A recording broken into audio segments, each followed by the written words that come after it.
Alright, welcome back to another video.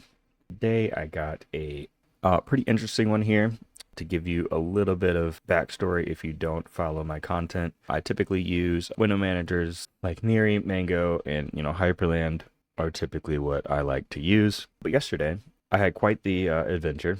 I went through quite a bit of issues. Some was self-inflicted and others was just random stuff happening to me that I didn't expect. But one, I had PikaOS installed on one drive and I was going to install Fedora on the other drive. And when I went to install Fedora on the other drive, I don't know if you ever installed Fedora before, but you check the box of the drive that you want to install it on. I went and checked the secondary drive, but did not uncheck the original drive. So it installed it on both drives, which ended up wiping out my PikaOS installation. And then the next morning, yesterday, when I woke up, it would not boot. There was some kernel level issue with NVIDIA and it just wasn't booting. So I ended up reinstalling PikaOS. And when I reinstalled PikaOS, which is also on the new kernel, 7, for whatever reason, I installed Niri and loaded up into the Niri live ISO. Everything went fine. I installed it, went back, put on all my credentials like you do on the PikaOS installation, and then when I rebooted, I could not log into Niri. It would just fail every time, no matter if I did it from T2Y or if I did it from the greeter. It would just fail and not actually log into it. One time I got to a black screen, but that was about it. So I don't know if that was also NVIDIA related with a new kernel, but I needed to work. I needed to, get some things done, and it was Monday, so you know how, Mondays go. So I ended up installing PikaOS, but with the Gnome version, and I was able to log in. I was able to get in, and this is the Gnome version that you're looking at right now. So if you have ever wanted to install something like Niri or Mango or something like that with scrolling, tiling, layout, but you do not want to go the whole window manager route, Gnome has a great way of doing it. And it's called Paperwm, which Niri is actually heavily inspired by, because once you look at this, you will see a lot of similarities here. So I can actually, tile these windows back. They're just going to tile in a scrolling manner. So if I spawn, new windows, you would think I'm on a Niri or Mango or something like that with a scrolling layout. It's pretty smooth, not really any, crazy hiccups or glitches or anything. Everything does load pretty smooth. I will say, I used to use Cronkite on KDE, but there was always these little minor glitches that just made it not fully usable. I mean, it was usable, but it was it just, there's these little things that just bug me that didn't make it day-to-day usable for me. But I've actually been enjoying this. I can float windows, put it back. I can change the size of the window just like I can on Niri, and I can also do that with my mouse size of the window here. As you can see, the window to the right is changing with it. I can center the window. I can switch windows. Everything that you can really think of that's available within Niri works pretty well. Workspaces still work. I can move windows to different workspaces very easily and quickly. And it's actually been a pretty pleasant experience. It makes Gnome usable for me. Now, is it going to be my new daily driver? Probably not. I might test it out with some gaming and stuff later on stream, but I probably will end up trying to figure out and get Mango installed. I just had a really nice workflow with Mango, and everything just worked.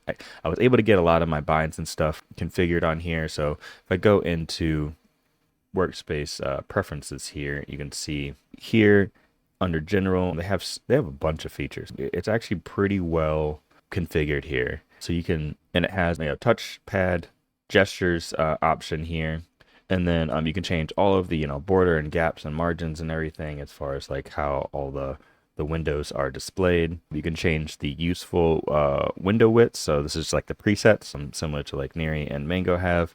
So you can change what those actual presets are. So when I actually change the size of this window, those are the presets that you see that are being used. So for instance, I can add 100% in here, and so now when I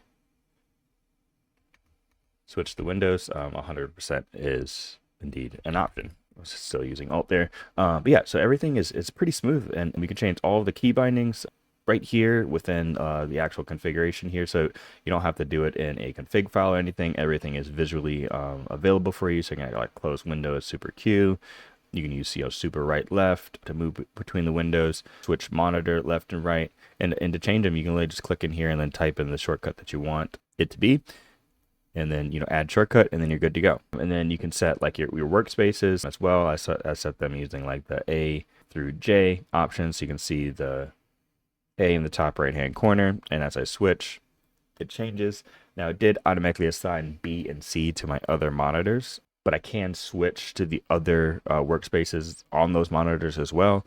So it really works out pretty well there. So you can set all that information. You can do win props is what they call it, but it's basically just like window rules. It's very easy to add a new rule. You can add the class or the title. If I want like Steam to open at a preset width, so I can say like Steam in here, and then preset width, it's going to be, let's say I wanted to make it 100%, and then insert into a specific workspace. If you want to, I can make it just like that, and I want to focus after inserting the workspace, and I can go ahead and add that there. So now I have Steam as a preset width right here. So now if I go down to my other workspace here and I get rid of Steam, go ahead and launch it again. So now it's launching full width, and of course I can still change the width as I want to, but this is definitely a usable workflow. So I actually like that I have this option. So if I do need to install a desktop environment,